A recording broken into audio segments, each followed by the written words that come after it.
Señor, te damos muchas gracias por tu fidelidad, por las revelaciones que tú nos das por medio de tu palabra. Y queremos en esta tarde aprender de ti. Enséñanos tú que tu Espíritu Santo pueda estar con nosotros en este momento, instruyéndonos, dándonos entendimiento de lo que tú has inspirado y revelado. Te lo pedimos en el nombre de Jesús. Amén. Bien, el otro día hablábamos del antagonista de Apocalipsis. Así como habíamos hablado de los protagonistas, también tenemos que hablar de los antagonistas. Hoy nos toca hablar de otro, el falso profeta. ¿Quién es el falso profeta o qué es el falso profeta? ¿Es una persona? ¿Es una institución? Vamos a tratar de analizarlo de acuerdo con lo que nos enseña la palabra de Dios, con lo que nos dice la Biblia. Lo que vemos a lo largo de la historia y sobre todo de la historia de la Escritura, de lo que ha sido narrado en la Biblia, vemos que el concepto de falso profeta no es nuevo, no es una cosa de Apocalipsis, ha estado siempre.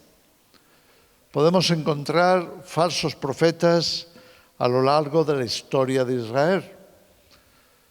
¿Quiénes eran los falsos profetas? ¿Qué es un falso profeta? Creo que merece la pena que hagamos un recorrido a través de la historia para ver lo que la palabra de Dios nos revela acerca de los falsos profetas. Habíamos dicho que así como hay un anticristo final o hay un Mesías final, hay un Cristo final. Sin embargo, a lo largo de la historia ha habido personas que podían de alguna forma representar algo del Mesías. Y los hemos llamado figuras, personajes proféticos, lo podemos llamar de ciertas formas, pero entendiendo siempre que la revelación, muchas veces la palabra de Dios se nos presenta de forma progresiva. No llegamos al Mesías final de un momento a otro. Dios va dejando personajes en la historia que nos conduzcan por su carácter, por su acción, nos conduzcan hasta el Mesías final. De la misma forma ocurre con el anticristo, lo vimos en la lección anterior, en el tema anterior. También lo vemos con el falso profeta. Así que saber lo que la Biblia nos dice acerca de qué es un falso profeta y luego ver también los antecedentes, los predecesores de ese falso profeta nos va a ayudar a entender el tema. Así vamos a ver 6 características que nos da la Biblia acerca de qué son, cómo actúan, cuál es su carácter, cuál es su intención, sus motivaciones en los falsos profetas. Vemos que lo principal, lo más importante, tiene que ver con el propósito. Los falsos profetas no persiguen el propósito de Dios. Así como los profetas verdaderos van a comunicar el propósito de Dios, los falsos profetas principalmente se van a diferenciar en esto. No tienen el mismo propósito de Dios, por tanto, tienen otro propósito. Puede ser un propósito personal o puede ser un propósito satánico, pero no tienen el propósito de Dios. De ahí que la Biblia los considere engañadores. ¿Por qué? Porque un falso profeta se puede presentar como alguien de parte de Dios, pero al no tener no llevar el mismo camino, el mismo propósito, la misma intención, la misma motivación, entonces lo que hace es descarriar al pueblo. Jesús nos advierte en Mateo 24, el versículo 11, nos dice Jesús que se presentarán muchos en su nombre diciendo yo soy el Cristo y a muchos se engañarán y muchos falsos profetas estarán surgiendo. Cuando hablamos de falsos profetas podemos verlos fuera de la iglesia o dentro de la iglesia. Igual que había falsos profetas fuera de Israel y falsos profetas dentro de Israel. Así que tenemos que prestar atención a cualquier manifestación de ese falso profeta o de los falsos profetas. Jesús dice que engañarían a muchos. Es así como nos lo presenta en el versículo 11. Engañarán a muchos. La segunda característica es su naturaleza diabólica. Por eso tienen motivaciones satánicas, por eso tienen motivaciones erradas. Podemos llamarles egocéntricas, monetarias, podríamos ponerle cualquier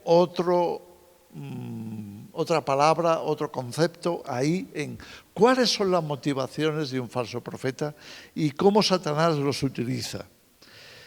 Mateo 7:15, nos advierte al respecto.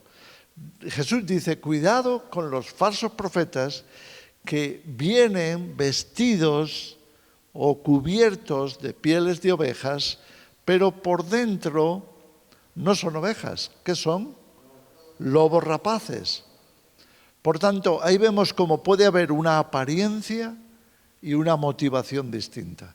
Puede haber una apariencia incluso agradable, fácil de entablar una cierta empatía, ¿verdad? Incluso sus palabras pueden ser palabras agradables, pueden ser palabras fáciles de recibir, pueden ser personas que conectan bien. Pero, ¿qué hay en su corazón? ¿Qué están buscando? Este es el asunto. Y ahí es donde se descubre que su naturaleza, su carácter, lo que está debajo de esa piel de oveja, no es una oveja, es un lobo. Por tanto, Jesús nos advierte, como digo en Mateo 7:15. Jesús nos va a dar una indicación. No te fíes de las palabras, mira sus hechos.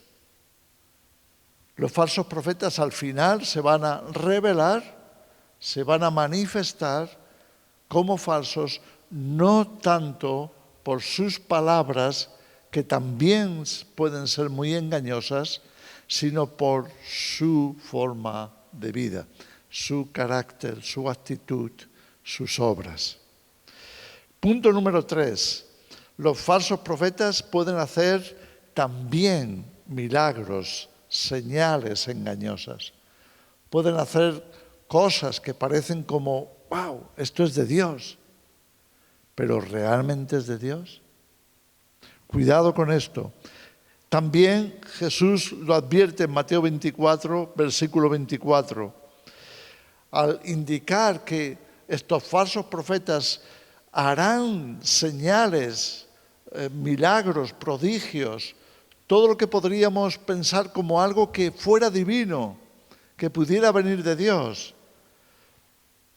De tal forma, dice Jesús en esa escritura, que engañarán, si fuera posible, aún a los escogidos. Cuidado, porque los falsos profetas se meten entre el pueblo, se meten en el rebaño porque tienen piel de oveja, pero luego, finalmente, va a salir su propia naturaleza. Así que tenemos que prestar atención muy claramente a lo que están comunicando, cómo lo están dirigiendo y qué puede haber detrás de eso. Es decir, qué frutos va a traer. Si va a traer frutos de acuerdo con el propósito de Dios, de acuerdo con la voluntad de Dios, o si por el contrario, ellos se van a convertir en el centro de atención. Se va a desviar de la voluntad de Dios porque no enseñarán la verdad y lo que van a hacer es dirigir la atención, el interés hacia ellos y sus propósitos. En el punto 4 vemos que los falsos profetas introducen herejías encubiertas, hasta el punto de llegar a negar al Señor. Esto es lo que nos dice 2 de Pedro 2, versículos 1 al 13. Nos llama la atención a los falsos maestros, falsos profetas, que introducen herejías. No solamente eso, sino que a través de sus palabras engañosas llegan a hacer mercadería con el pueblo, con los cristianos. Es decir, van a sacarles el dinero, van a tratar de enriquecerse a costa de la ingenuidad, del descuido espiritual, de la falta de discernimiento que pueda haber en el pueblo. Eso es lo que Pedro nos advierte en su segunda carta. Punto número 5. Vamos a ver un pasaje muy importante de Sofonías 3. Los falsos profetas son prevaricadores. ¿Qué significa prevaricadores? Significa que saben, tienen conocimiento de la verdad, han oído la verdad, pero la manipulan de forma consciente para poderle sacar partido. Para que de alguna forma, en vez de que la gente vaya caminando en el propósito de Dios, se centren en los propósitos del falso profeta. Me explico, ¿no? Vamos a ver cómo los falsos profetas llegan a producir un ambiente de corrupción en la nación. Ese ambiente que lo podemos también identificar con el tiempo del fin. Acordaos que Pablo en 2 Timoteo 3 nos habló de que tuviéramos cuidado acerca del carácter de los hombres en el día postrero, en los días finales. Estamos hablando de Apocalipsis, de esos días finales, y estamos hablando de qué ambiente nos presenta la Escritura de forma profética de lo que pasaría en el tiempo del fin. Y ahí va a enmarcar, por supuesto, pues al anticristo, al falso profeta y ese pueblo corrupto que va a preparar el ambiente, preparar el caldo de cultivo para el anticristo.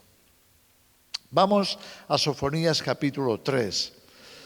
Ahí en los versículos del 1 al 5 nos va a hablar de algunas cosas que tenemos que tener en cuenta para enmarcar al falso profeta. Primero, que la ciudad que representa al mundo, se cita a la ciudad, que podemos tomarlo como una referencia de la sociedad, se ha vuelto rebelde, contaminante, opresora.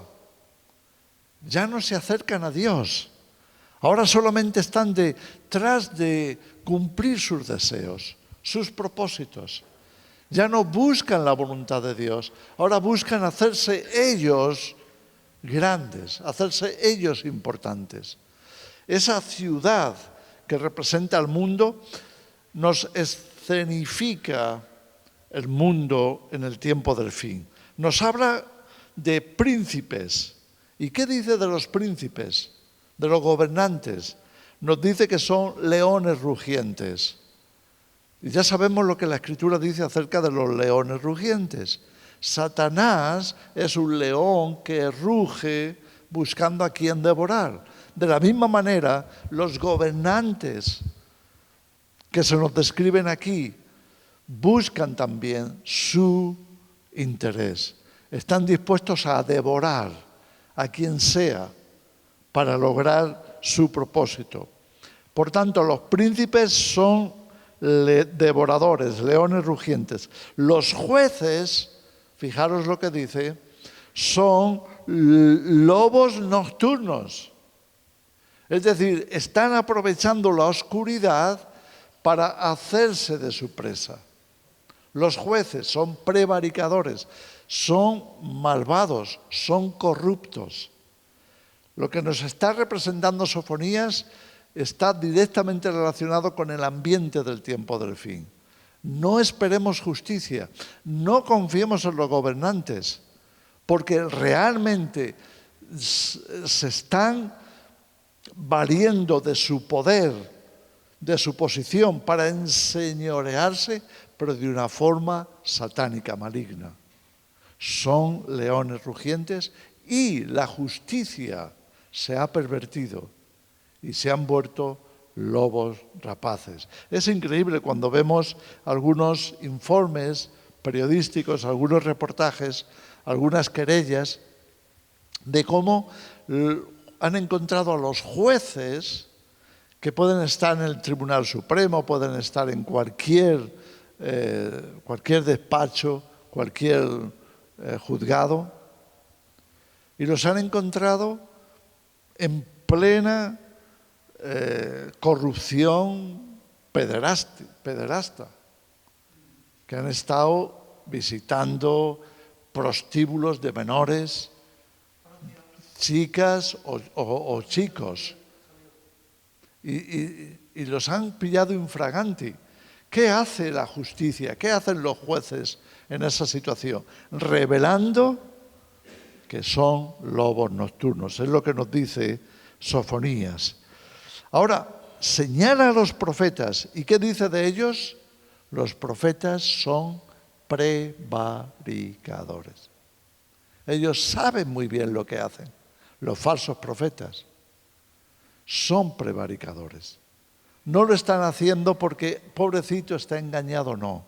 Conocen la palabra, conocen la voluntad de Dios, pero están poniendo por delante sus propios intereses. Los sacerdotes, nos dice ese mismo pasaje de Sofonías, falsean la verdad. Y todos sabemos lo que es eso. Los púlpitos se llenan de personas que en vez de decirle la verdad al pueblo, la falsean. Y la falsean porque lo que buscan no es que el pueblo de Dios se humille y se someta a la voluntad de Dios, sino lo que están buscando es lo que ellos pueden sacar de ese pueblo. Por tanto, no van a decir la verdad. No, porque entonces perdería influencia, perdería personas, perdería diezmos, perdería ofrendas, no sé, lo que sea. Y no quieren perder. Entonces, los sacerdotes se desvían por conflictos de intereses. Los pastores se desvían por conflictos de intereses. Y ya no dicen la verdad. ¿Es eso ¿Está eso en el ambiente del tiempo del fin? Sin duda que sí. Y finalmente nos habla de todos, los agrupa. Al pueblo y sus dirigentes, al pueblo y sus gobernantes, sus jueces, sus profetas, sus pastores. ¿Y qué dice de ellos? Todos descarados. Descarados. Es decir, ya no buscan en absoluto el someterse a Dios. Ahora cada uno busca su propio deseo. Y no se cortan. Y lo presentan como algo bueno. Y dicen a lo malo que es bueno. En el punto 6 de los falsos profetas encontramos en Jeremías 14 también del 13 al 18 algunos versículos muy interesantes. Pero ¿de qué hablamos? De que, punto número 6, profetizan prosperidad. Los falsos profetas, como señala Jeremías en ese capítulo, nos va a revelar también el carácter del falso profeta final y el carácter de los falsos profetas. Veíamos que hay no solo un anticristo, sino muchos anticristos. Y la Biblia en Apocalipsis nos habla de un falso profeta, pero no viene solo. El ambiente está preparado porque han surgido muchos falsos profetas. ¿Qué nos dice Jeremías de ellos en esos versículos 13 al 18? Dice, no veréis espada, ni hambre, sino paz. Todo nos va a ir bien. No va a pasar nada. No nos va a pasar nada. Y si entramos en el tiempo del fin, tampoco nos va a pasar nada, porque el Señor va a venir y nos va a llevar. Estamos encontrando cantidad de doctrinas para evitarle al pueblo ninguna forma de confrontación, de arrepentimiento, nada por el estilo. Es tranquilos, Dios nos ama, Él nos va a cuidar, Él no va a permitir que nada malo nos pase, que pasemos por dificultad, nada de eso, olvidaros, todo va a ir bien. Ya veréis como no hay que ser catastrofistas, no habrá guerras, no habrá desastres. No, Dios nos tiene de su mano, nos protegerá. Y en parte es verdad, porque podemos contar con las promesas de Dios. Pero ¿a qué conclusión llegan? Llegan a la conclusión de que no nos pasará nada. No tendremos dificultades.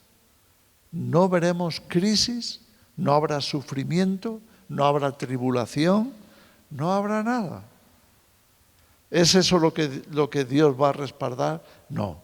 Dios está diciéndole a Jeremías y por medio de Jeremías, cuidado con esos falsos profetas, porque eso es lo que os dicen. No veréis espada ni hambre, sino paz. ¿Y qué dice Dios de ellos? Profetizan engaño de su corazón. Y señala tres cosas. ¿Qué profetizan estos falsos profetas? Visión mentirosa, adivinación y vanidad. Se han olvidado de que Dios llama a su pueblo a cuentas y les pide arrepentimiento. No pasa nada. Somos muy amados, muy queridos, y Dios no nos va a reprender. Dios no nos va a castigar, Dios no nos va a juzgar. Bien, con esos 6 puntos acerca de lo que son los falsos profetas en la Escritura, vayamos a los precedentes. ¿Quiénes son los personajes bíblicos que podemos tomar como proféticos o representativos del falso profeta final? Vayamos a algunas escrituras. En Génesis 3, en el versículo 4 conocemos muy bien ese pasaje porque es el pasaje de la tentación, de la primera tentación a Adán y Eva, los primeros seres humanos. Encontramos al falso profeta más grande de todos, la serpiente.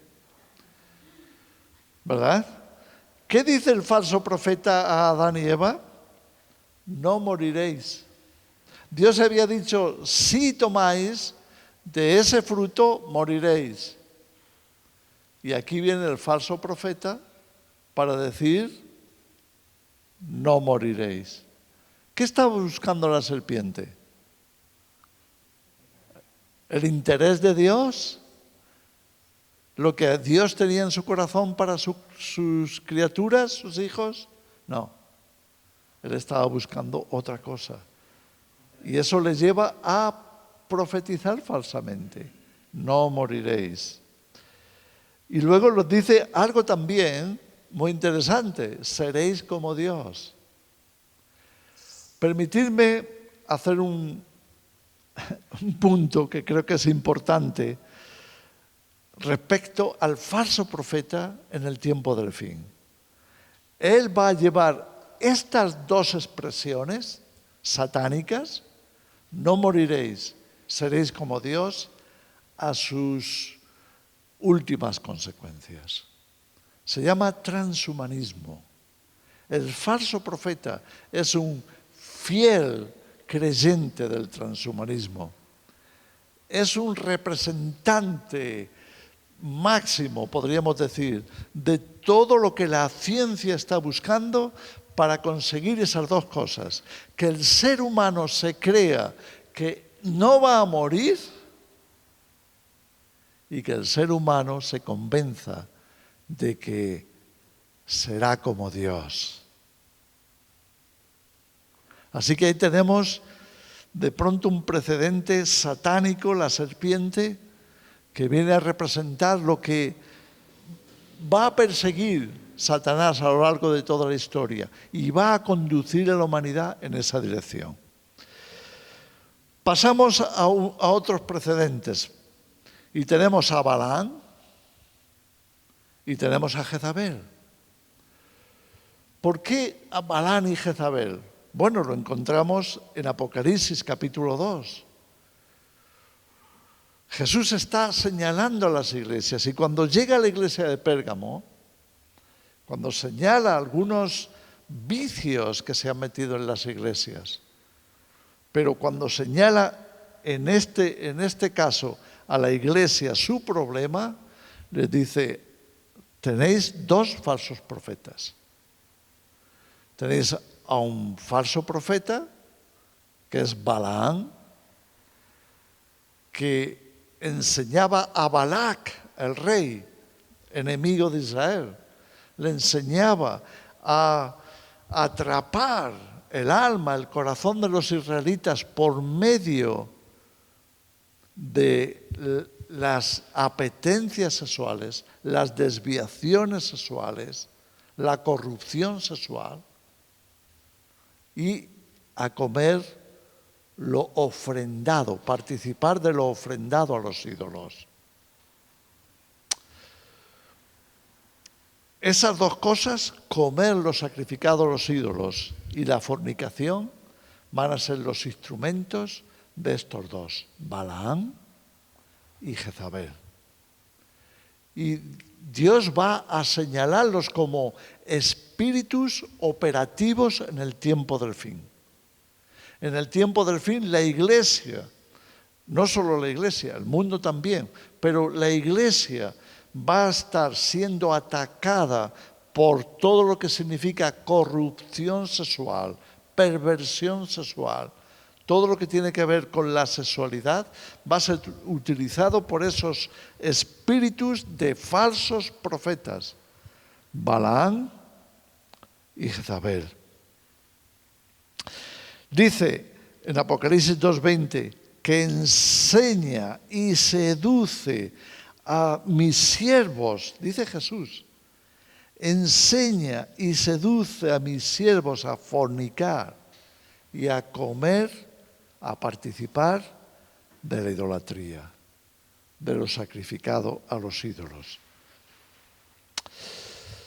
Así que podemos ver que estos elementos van a estar también de alguna forma en el falso profeta. El falso profeta no solamente va a conducir a la gente a la creencia de que pueden tener vida eterna, y por eso veremos cómo les conduce a la marca de la bestia, porque el anticristo va a ser el que ofrezca, por medio también del falso profeta, la autorredención, es decir, él es el que tiene la fórmula de la redención. El ser humano no tiene por qué morir, el ser humano no tiene por qué depender de un Dios. Él viene a traer la solución y lo hace a través del falso profeta. Tenemos otro en el Nuevo Testamento llamado Bar Jesús o Elimas. Lo vemos en Hechos capítulo 13. ¿Os acordáis? Pablo llega para predicar el Evangelio y se encuentra con que hay un falso profeta mago que va a resistirle, que se va a interponer. Pablo va con la intención, como siempre, de evangelizar y de pronto va a aparecer este personaje. Ahora fijaros la descripción, lo vemos en Hechos 13, versículo 6. donde se dice que es falso profeta. Y en el versículo 7 y 8 que nos habla de que aparta de la fe. Aparta de la fe. Sus palabras tienen este propósito, apartar de la fe a los posibles creyentes o a los que ya han creído. Y ahora, fijaros la descripción que nos da Pablo de este falso profeta llamado Barjesús o Elimas. Le llama lleno de engaño y maldad. Tomemos buena nota de eso, porque estamos tratando de describir al falso profeta final. Dice, lleno de engaño y maldad. Hijo del diablo. Pablo solamente dio a 2 personas el título de hijo del diablo. Al anticristo y a este profeta. Podemos entender que el falso profeta lleve también ese título, hijo del diablo. Enemigo de la justicia, enemigo de lo justo, enemigo de la verdad, enemigo de lo correcto. Y punto número 4, que trastorna los caminos rectos del Señor. Así que aquí, de una forma profética, lo que Pablo está declarando es que habrá un falso profeta final, lo podemos entender así, que cumplirá a la plenitud todo esto. Él estará lleno de engaño y de maldad, será un hijo de Satanás, será enemigo de la justicia y trastornará los caminos del Señor. Los conoce la verdad, pero la manipula, la trastorna con el fin de apartar de la fe a los creyentes. Vamos a meternos en Apocalipsis, capítulo 13, versículos 11 al 18, en donde encontramos plenamente, finalmente llegamos al falso profeta, que es el foco de atención en esta noche, al falso profeta de Apocalipsis. Bien, vamos a leer esos versículos. Dice, después vi otra bestia que subía de la tierra y tenía 2 cuernos semejantes a los de un cordero, pero hablaba como dragón. Ya lo habíamos visto, ¿verdad? Es decir, tiene una apariencia, pero es otra cosa. Tiene una apariencia de bondad, ¿verdad? De mansedumbre. Tiene una apariencia de alguien de quien uno se puede fiar, pero es solo la apariencia. Cuando comience a hablar, cuando comience a declarar lo que hay en su corazón, aparecerá el dragón. Versículo 12. Y ejerce toda la autoridad de la primera bestia, se refiere al anticristo, en presencia de ella, y hace que la tierra y los moradores de ella adoren a la primera bestia cuya herida mortal fue sanada. Así que aquí tenemos cuál es el propósito verdadero. ¿Qué hay en el corazón del falso profeta? Que todos adoren al anticristo. Esa es su motivación. Ese es su propósito. Todo lo que vaya a contar, todo lo que vaya a decir, todas las promesas que pueda presentar, todo lo bonito que pueda resultar su discurso, todo lo agradable, todo lo que pueda sonar a positivo, maravilloso, todo eso solo tiene un propósito: llevar a la gente a adorar al anticristo. Versículo 13. También hace grandes señales, de tal manera que aún hace descender fuego del cielo a la tierra delante de los hombres. Lo habíamos visto. Jesús lo había advertido. Cuidado con los falsos profetas, porque harán grandes señales, prodigios. ¿Para qué? Para engañar, si fuere posible, aún a los escogidos. Así que todo su sistema desplegado, todo su arsenal de poderes, de capacidad, de manifestación, de dones, Todo lo que él ponga en marcha solamente será engañoso. Solamente tiene el motivo que está señalado en el versículo 14, que leemos: engaña a los moradores de la tierra con las señales que se le ha permitido hacer en presencia de la bestia, mandando finalmente a los moradores de la tierra que le hagan imagen a la bestia. Aunque haga muchas cosas para engañar, al final todas esas señales y milagros conducen a esto último: que le hagan imagen a la bestia, que le hagan la imagen al anticristo. ¿Qué imagen? Vamos a seguir viéndolo en los siguientes versículos. Versículo 15. Y se le permitió infundir aliento a la imagen de la bestia, para que la imagen hablase e hiciese matar a todo el que no la adorase. ¿Qué imagen está promoviendo el falso profeta sobre el anticristo? Una imagen terrorífica, una imagen que representa el culminar de toda la idolatría de la historia, una imagen ante la que todos los habitantes del mundo se inclinen para adorarla, y el que no pueda sobrevivir, que muera. Versículo 16. Y hacía que a todos, pequeños y grandes, ricos y pobres, libres y esclavos, se les pusiese una marca en la mano derecha o en la frente. Y ahí vemos cómo los dos trabajan juntos, el anticristo y el falso profeta. Son compañeros de propósito, son compañeros en la misión diabólica de llevar a la humanidad a esto que estamos viendo en estos versículos finales, 16 al 18. Que todos sean marcados, que todos tengan un número relacionado con el anticristo, relacionado con la bestia, que todos pasen a ser propiedad de la bestia. Esa es la intención. De manera que la humanidad quede esclavizada bajo ese sistema, que la humanidad quede totalmente encadenada a esa dependencia.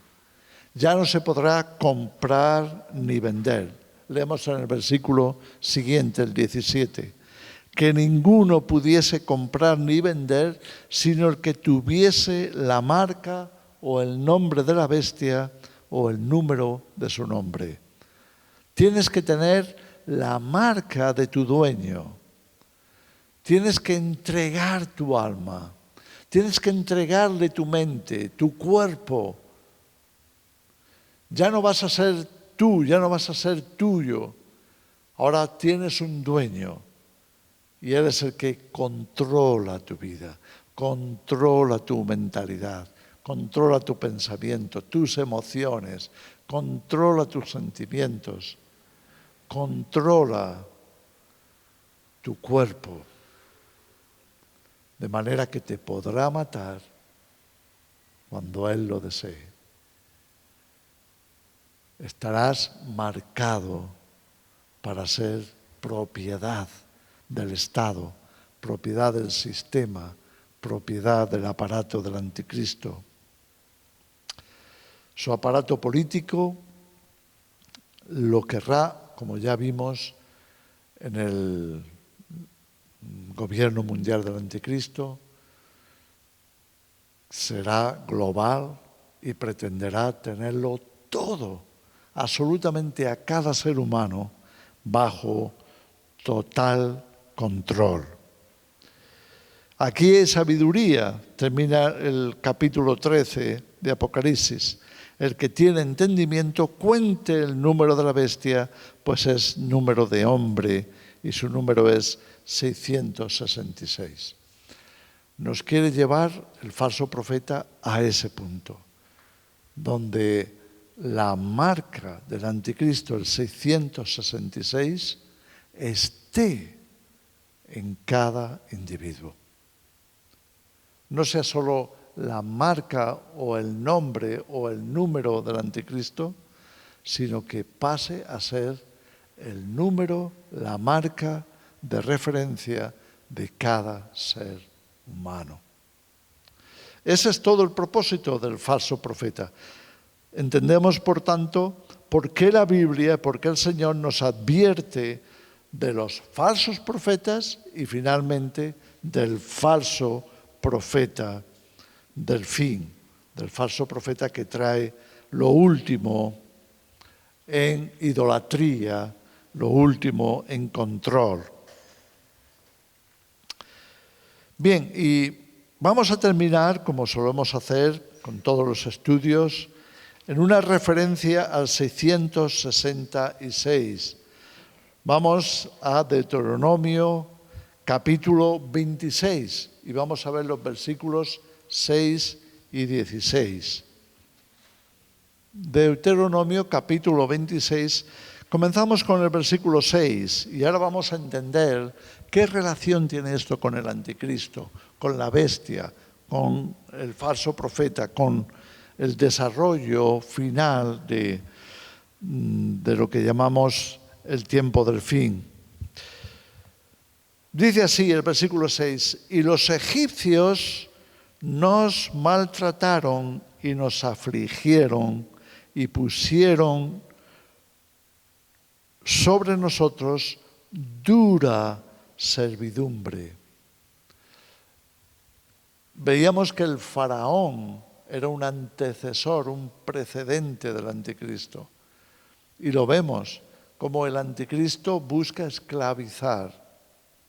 Ahora, esta referencia es cuidado, iglesia, cuidado, porque todo lo bonito que podamos oír por parte del gobierno mundial del anticristo, por parte del anticristo, por parte del falso profeta, es engañoso y conduce a la esclavitud.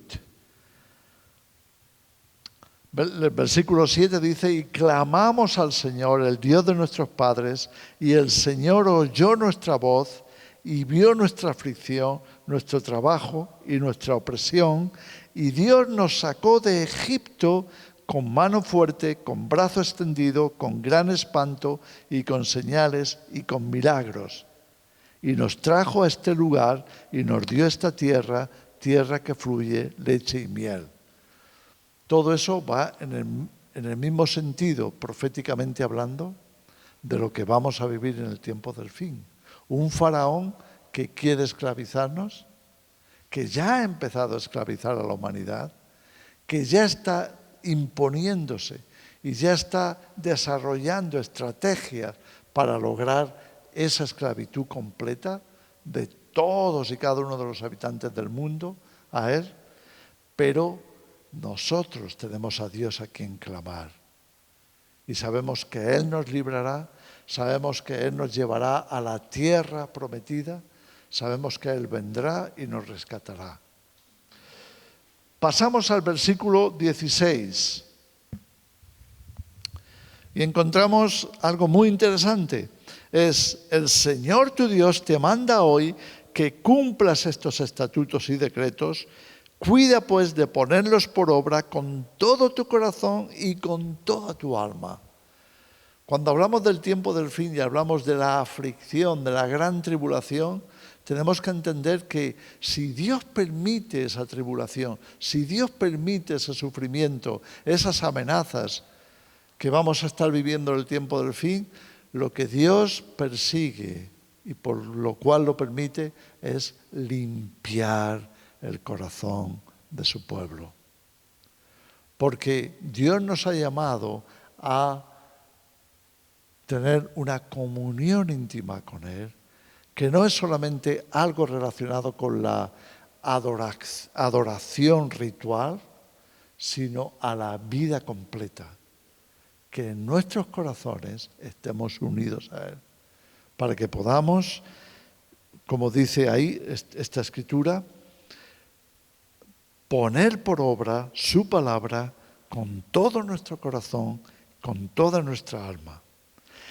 Sigo leyendo un poquito más, has declarado solemnemente hoy que el Señor es tu Dios y que andarás en sus caminos y guardarás sus estatutos, sus mandamientos y sus decretos, y que escucharás su voz. Vamos descubriendo por qué necesitamos ser limpios, porque hemos estado rodeados de tanto entretenimiento, de tanta vanidad, de tanta mundanalidad, que sin darnos cuenta nos hemos apartado de lo que debería de ser nuestra prioridad. El primer mandamiento es: amarás al Señor tu Dios con todo tu corazón, con todas tus fuerzas, con toda tu mente, con todo tu ser.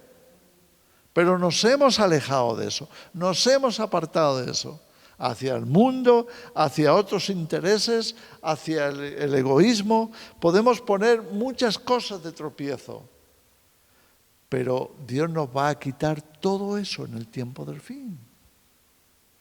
La razón por la que tengamos que atravesar el tiempo del anticristo es porque nos lo van a arrebatar todo. Solo nos va a quedar una cosa, la más importante: el Señor. Y ya no vamos a tener ninguna otra distracción, porque no lo podremos tener. Es como si Dios dijera: o sois la iglesia que yo quiero tener, la esposa para mi hijo que yo busco, o nada. Todo o nada. Dios va a llevarnos a ese punto.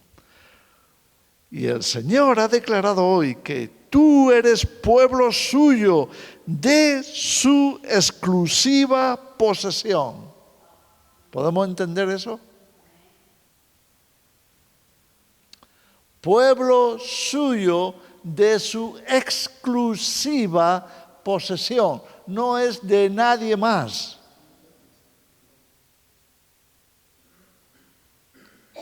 Dios va a buscar esto en su iglesia.